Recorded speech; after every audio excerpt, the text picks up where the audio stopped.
Hello guys, मेरा नाम है अंकित और आप देख रहे हैं अंकित एक्सप्लेनेशन। तो आज हम एक्सप्लेन करने वाले हैं उस मूवी का जिसका आप सभी को बहुत ही लंबे समय से इंतजार था। तो चलिए शुरू करते हैं। शुरू करने से पहले आप हमारे चैनल को लाइक, शेयर, सब्सक्राइब करना ना भूलें। इस फिल्म की कहानी एक ऐसे आतंकवादी ग्रुप से शुरू होती है जो अटैक के लिए चार्ज लेते हैं और उनको इंडिया में ब्लास्ट करने के लिए एक मिशन मिलता है। वो लोग पैसा लेकर इस काम को करना शुरू कर देते हैं। एक जानकारी से पता लगता है कि वनवास काट रहे पठान को बुलाया जाता है जो अपने देश को बचाने के लिए कुछ भी कर सकता है। इस फिल्म की स्टार्टिंग में एक पाकिस्तानी ऑफिसर दिखाया जाता है जिसका नाम जनरल कादिर होता है, जो इंडिया पर हमला करवाने के लिए जिम यानी जॉन इब्राहिम को कॉल करता है। अब कहानी 3 साल आगे चली जाती है जहां हमें अफ्रीका के 2 आतंकवादी जिम की तारीफ करते हुए दिखाए जाते हैं। तभी वहां एक आदमी की एंट्री होती है जो कि रावी के बारे में पूछता है। उसके बारे में बार बार पूछने पर वो लोग समझ जाते हैं कि वो और कोई नहीं बल्कि पठान है जो रूबिका को ढूंढते हुए यहाँ आया है। और आगे के सीन में दिल्ली के JOCR हेडक्वार्टर में नंदिनी मैडम को उसके कुछ दूसरे लोगों के साथ दिखाया जाता है। वहाँ उन्हें रूबीना की एक फ़ोटो मिलती है जो पेरिस के एक मेट्रो स्टेशन की होती है।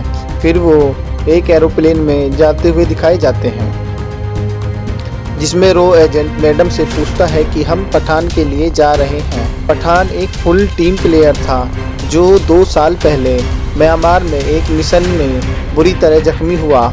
उसके बाद हफ्तों तक हॉस्पिटल में रहा। सबको लगा पठान मर गया। मैम उस एजेंट को बताती है 2 साल पहले पठान एक हॉस्पिटल में एक्सरसाइज करते हुए दिखाया जाता है। पठान मैडम को एक फाइल दिखाता है जिसमें पठान के कुछ बेहतरीन सोल्जरों की लिस्ट होती है जिन्हें टाइम से पहले रिटायर कर दिया गया था, अब देश के लिए मर मिटने को तैयार हैं। पठान इन लोगों को जोड़कर एक नई यूनिट बनाने को बोलता है। इन सब सोल्जरों को मिशन में शामिल होने के लिए एक मकसद की ज़रूरत होती है और मैडम काफ़ी देर तक सोचने समझने के बाद इसके लिए तैयार हो जाती है।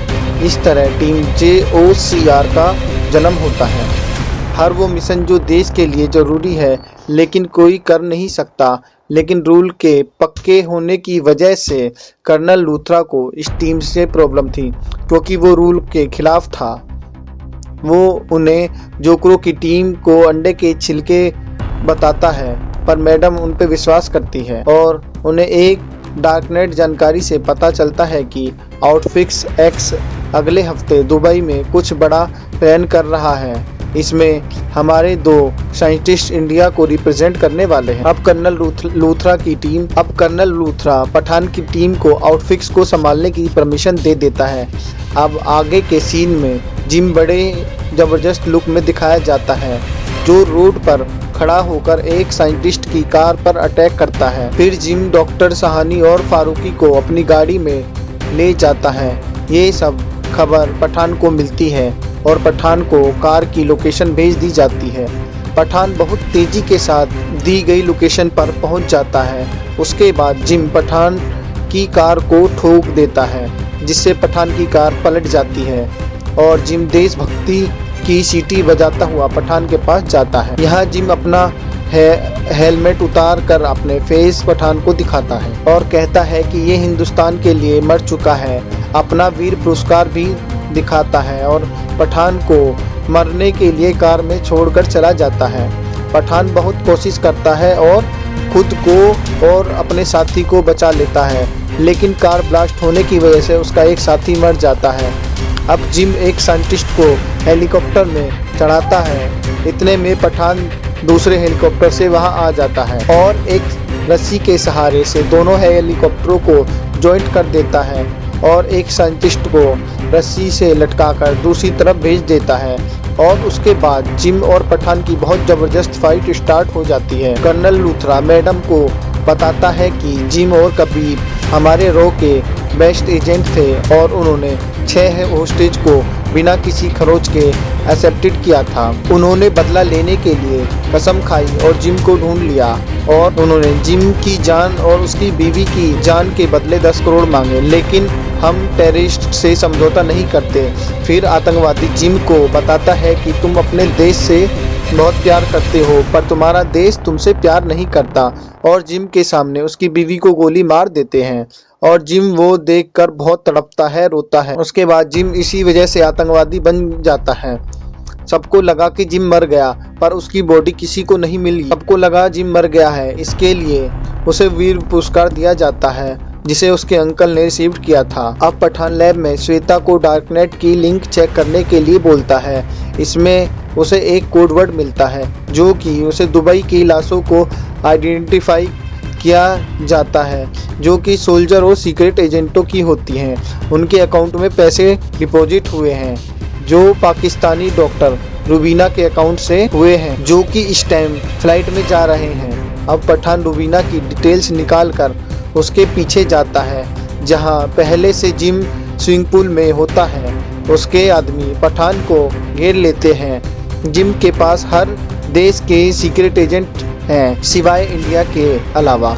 उसके लिए वो पठान को ऑफर देता है, पैसे और पावर का लालच देकर ज्वाइन करने को बोलता है, पर पठान मना कर देता है। फिर जिम पठान को रुबई वहां से निकलने के लिए पठान की मदद करती है।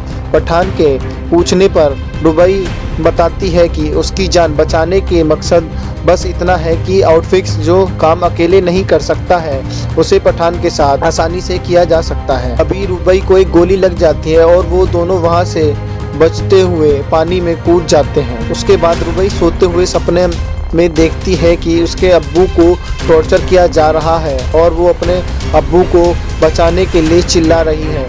तभी उसकी आंख खुल जाती है। फिर रुबई पठान को बताती है कि रक्तबीज रसिया में है, जिसकी डिलीवरी 7 दिन में हो जाएगी और उसके बाद जो होगा वो बहुत बुरा होगा। पठान मैडम को रक्तबीज के बारे में बताता है। अब आगे के सीन में पठान और रुबई रसिया में दिखाए जाते हैं। वहाँ एक रूम लेते हैं जिसके सामने एक बिल्डिंग है जिसके 92 फ्लोर पर दुनिया का सबसे मजबूत कमरा है, जिसे किसी भी तरह से जलाया, तोड़ा, काटा या उड़ाया नहीं जा सकता है।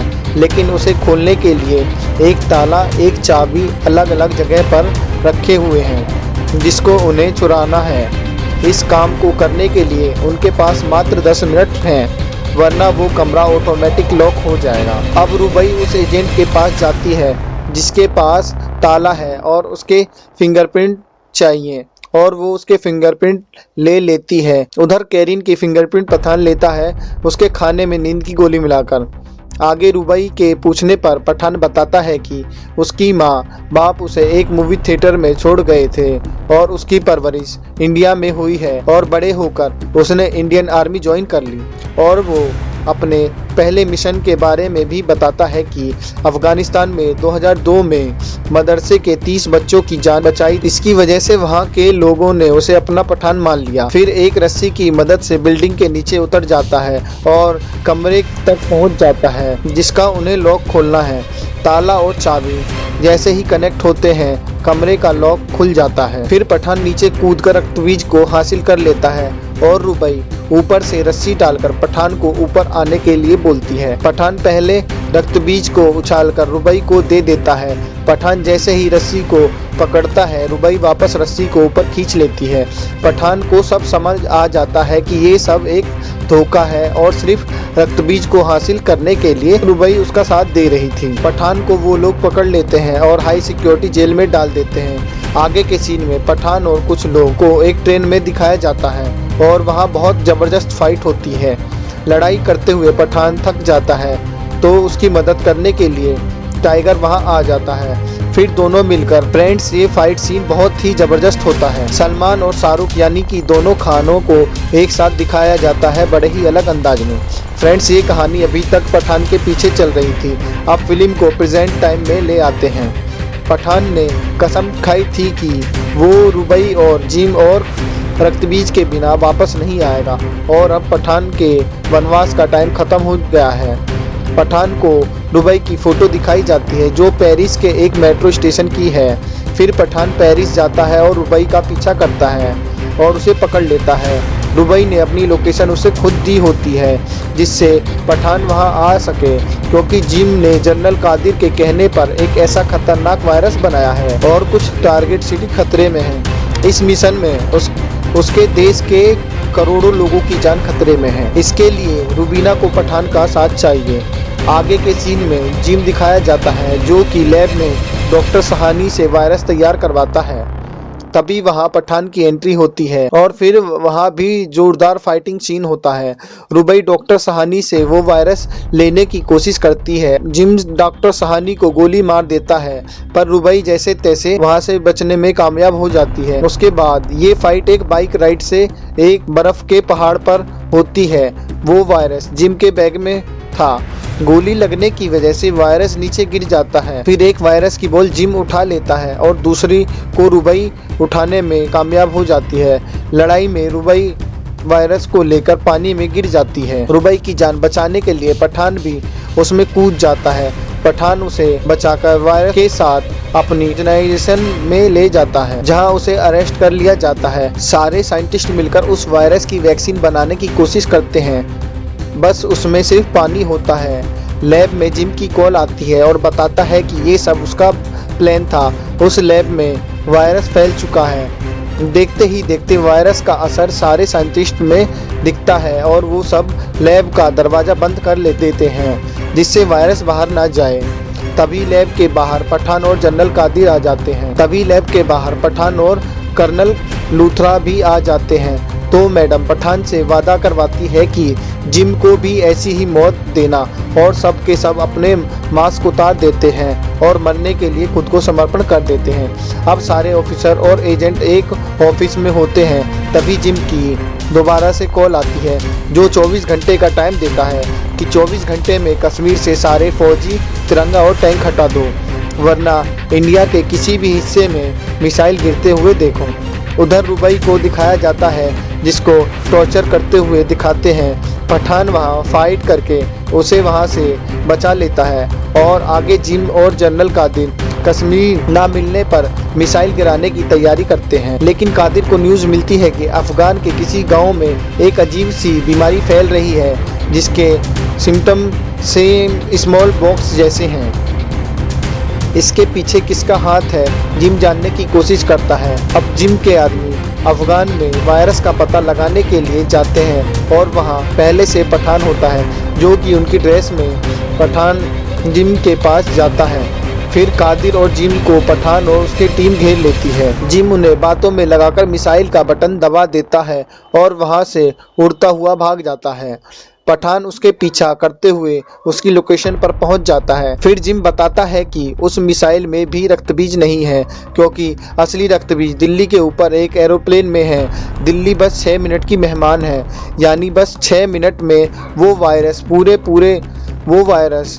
प्लेन और दिल्ली में फैल जाएगा और उसे रोकने के लिए उसके पास जो रिमोट है उसको दबाना होगा, जो कि पठान को अब उससे छीनना होगा। अब पठान को जिम से वो रिमोट छीन कर उसका बटन दबाना था। मजबूर होकर कर्नल लूथरा प्लेन को डिस्ट्रॉय करने की परमिशन देता है, क्योंकि वो किसी न्यूक्लियर बॉम्ब से भी ज़्यादा खतरनाक है जिसमें 300 पैसेंजर हैं। प्लेन पर अटैक करने के लिए मिसाइल को तैयार किया जाता है।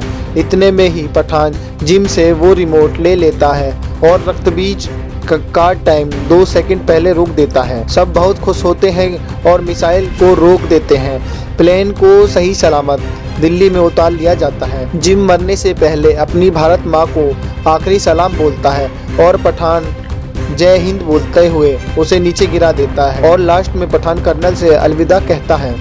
कर्नल बोलता है कि अभी लड़ाई ख़त्म नहीं हुई है और इसी के साथ मूवी ख़त्म हो जाती है। तो दोस्तों, आपको ये मेरा मूवी एक्सप्लेनेशन कैसा लगा, इसके बारे में कमेंट ज़रूर करें और मुझे बताएं कि अगला एक्सप्लेनेशन आपको किस मूवी के ऊपर चाहिए। और मेरे चैनल को लाइक, शेयर, सब्सक्राइब, कमेंट करना ना भूलें। Thank you.